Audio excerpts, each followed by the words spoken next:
அதுல திருமிதியில, அபூதாவுதுல, இப்னு மாஜாவுல, நசாயில பதிவு செய்யப்பட்டது. இத்தனை கிதாபுல இருக்கு. அப்ப குளிப்பு கடவாக்க ஓத மாட்டாங்க.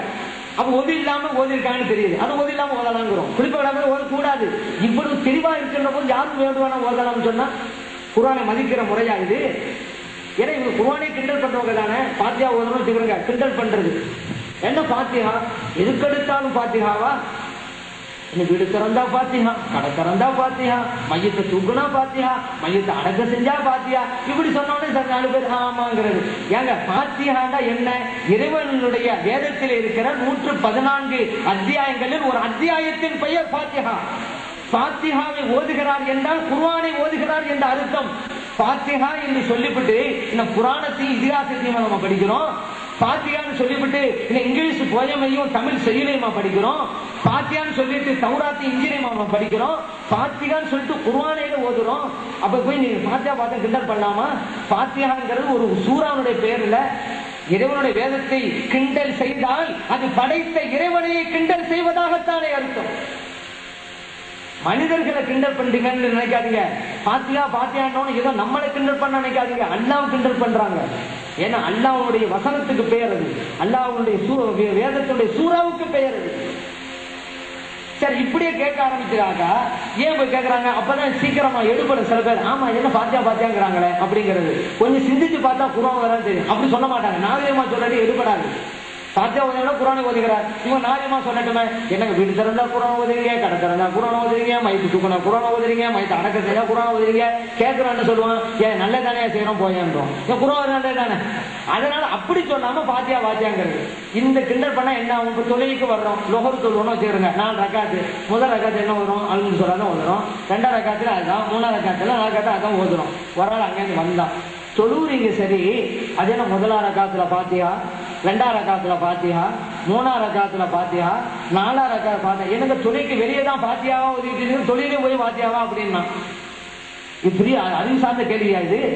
இப்படி ஒருத்தன் கேட்டா அவனை என்ன நினைப்பணுமோ? இப்படித்தான் இந்த வஹாபிகள். இப்ப புரிஞ்சுக்கிறீங்க, கிண்டல் பண்றது. குர்ஆனை எப்படி மதிக்கிறாங்கிறது இன்னொரு ஆதாரம் சொல்லவா? இவங்க எதுக்குதான் கிண்டல் பண்ண உடனே இந்த முன்னால இருந்த டிவி ப்ரோக்ராம் ஒவ்வொரு நாளும் வரும். அதெல்லாம் என்ன பார்க்காதீங்க. எனக்கு ஈமானுக்கு ஆபத்து. அதுக்காக சொல்றேன், அந்த பார்த்து ஈமானுக்கு ஆபத்து. அதுல எடுத்த உடனே என்ன செய்வாங்கன்னா, அல்ஹம்துலில்லாஹி ரப்பில் ஆலமீன் அப்படிதான் தொடங்காது. அப்பதான் நாங்க கேட்டோம், ஆமா நீங்க வீடு திறந்தா பாத்தியா ஒரு பிஜாத்து, கடை திறந்தா பாத்தியா ஒரு பிஜாத்து, டிவி ப்ரோக்ராம் திறந்தா பாத்தியா ஒரு சுன்னத்தான்னு கேட்டோம். ஸ்டாப் பண்ணிட்டாங்க. இப்ப ஓதுறது இல்லை, அல்ஹம்துலில்லாஹ் இருக்குன்னு போடுறது இல்லை. இப்படி கேட்க ஆரம்பிச்சு நிப்பாட்டி விட்டாங்க. இப்ப என்ன தெரியுமா ஓதுறாங்க? சப்பீஸ் ரப்பிக்கல் ஆலா வந்துட்டு இருக்கு. இதுல என்ன கொடுமை தெரியுமில? சபீஸு ரப்பிக்கல் ஆலா அல்லது ஹலக ஃபஸவ்வா, சக்தி மசாலா. என்னடா இது? சக்தி மசாலா எங்க இருக்குதாங்க? அந்த சூறால சக்தி மசாலா இல்ல, ஆனா வருது. என்னன்னு பார்த்தா சக்தி மசாலா விளம்பரம். நான் கேட்கிறேன், உங்களை யாருக்கு ஓத சொன்னது இந்த வசனத்தை எல்லாம்? ஓதுனா ஒழுங்கா ஒரு சபீஸும் ஆரம்பிச்சதா முடிக்கணும் அந்த அத்தியாயத்தை. ஏன்னா 2 வசனம் வந்திருக்கு, சக்தி மசாலா கொண்டு வந்தீங்க. ஒரு ஆள் தொடர்ந்து இதை பார்த்துக்கிட்டே வந்தான்னு வைங்க, அவன்கிட்ட போய் சபீஸ்மா ஓதடான்னு சொன்னா அல்லது ஹலக ஃபஸவ்வா சக்தி மசாலா தான் ஓதுவான். ஏன்னா டெய்லி அவன் அப்படிதான் பாக்குறான், அவன் கால அப்படிதான் விழுது.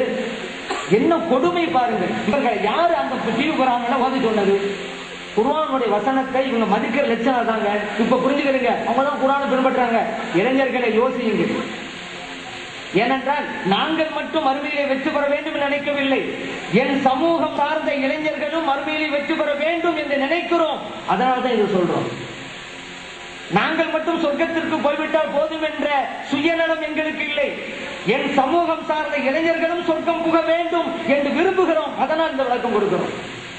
யார் போனா எப்படி என்ன நம்ம வெற்றி பெற்றா சரிதான் நினைச்சிருந்தா இந்த விளக்கம் நான் கொடுக்க மாட்டோம். எல்லோரும் வெற்றி பெறணும், எல்லோரும் சொர்க்கம் போனவாங்க. அதனால விளக்கத்தை கொடுக்கிறோம். குர்ஆனுடைய அந்த வசனத்தை, இரவு வேதத்தை எப்படியெல்லாம் இவர்கள் சீரழிக்கிறார்கள். குர்ஆனை பின்பற்ற லட்சணமா இது? யோசிங்க. நாம் எப்படி புனிதப்படுத்துகிறோம்? ஸல்லல்லாஹு அலைஹி வஸல்லம் எப்படி வாழ்ந்தார்கள்? அவர்கள் ஹஜாத்தோடு இருக்கிறார்கள். அவர்களுடைய உடலை இந்த மண் தீண்டாது. ஏன்னா ஸல்லல்லாஹு சொல்றாங்க, நபியுல்லாஹி ஹய்யுன் யுர்ஸக், அல்லாஹ் நபி என்றைக்கும் ஹஜாத்துடன் இருக்கிறார்கள். இறைவனால் ரிஸ்க் வழங்கப்பட்டுக் கொண்டே இருக்கிறார்கள். அவர்களுடைய உடலை இறைவன் இந்த மண்ணுக்கு ஹராமாக்கி விட்டான். இப்னு மாஜாவில் பதிவு செய்யப்பட்ட ஹதீஸ். ஸல்லல்லாஹு அப்படி இருக்கிறாங்க. ஆனா இன்னைக்கு இந்த கூட்டம் என்ன சொல்லுது? எல்லாம் தூங்கிக்கிட்டு இருக்கிறாங்க அப்படிங்கிறாங்க.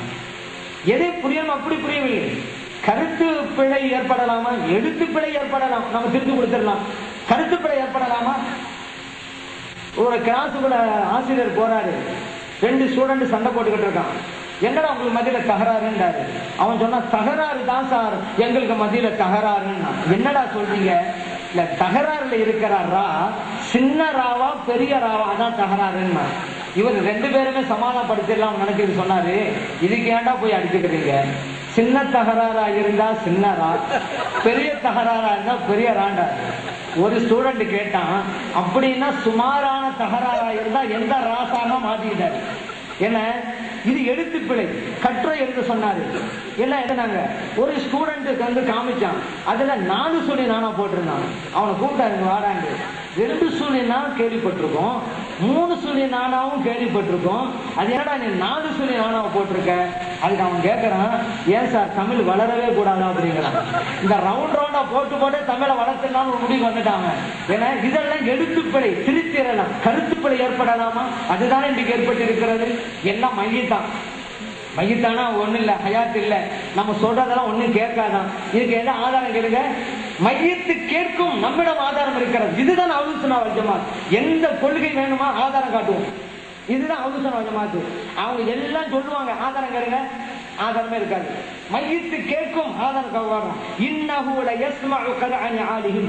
ஒரு மையத்தை அடக்க செஞ்சுட்டு நீங்க திரும்பி வரும் பொழுது நடப்பவர்களுடைய காலனி சப்தத்தை மையத்து நிச்சயம் கேட்கிறது என்றார்கள் இறைத்தூதர் ஸல்லல்லாஹு அலைஹி வஸல்லம் அவர்கள்.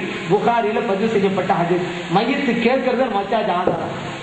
மையத்து கேட்காதுங்கிறாங்களே, ஆதாரத்தை கேளுங்க பார்க்கலாம். அல்லாஹ் சொல்லியிருக்காங்க, ஒரு ஆதாரத்தை கேளுங்க. அல்லாஹ்வோட ரசூல் கேளுங்க, ஒரு வசனத்தை எடுத்துட்டு வருவாங்க. ஏன்னா அதுக்கு அவங்க சொல்றதுக்கு அந்த வசனம் சம்பந்தமே இருக்காது. ஏனென்றால் இவர்கள் ஒரு கொள்கை ஏற்கனவே வகுத்து விடுவார்கள்.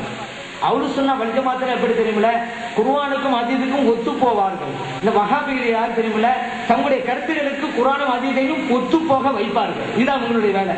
தங்களுடைய கருத்துகளுக்கு குர்ஆனை வளைப்பார்கள், ஹதீஸை வளைப்பார்கள். வளைக்க முடியாவிட்டால் ஒடித்தே போடுவார்கள். இது அவர்களுக்கு கைவந்த கலை. அப்படி ஒடிச்ச இடம் தான் இப்ப நான் சொல்ல போற இடம். மையத்து கேட்கங்கிறது எந்த ஆதாரம் கிடையாது.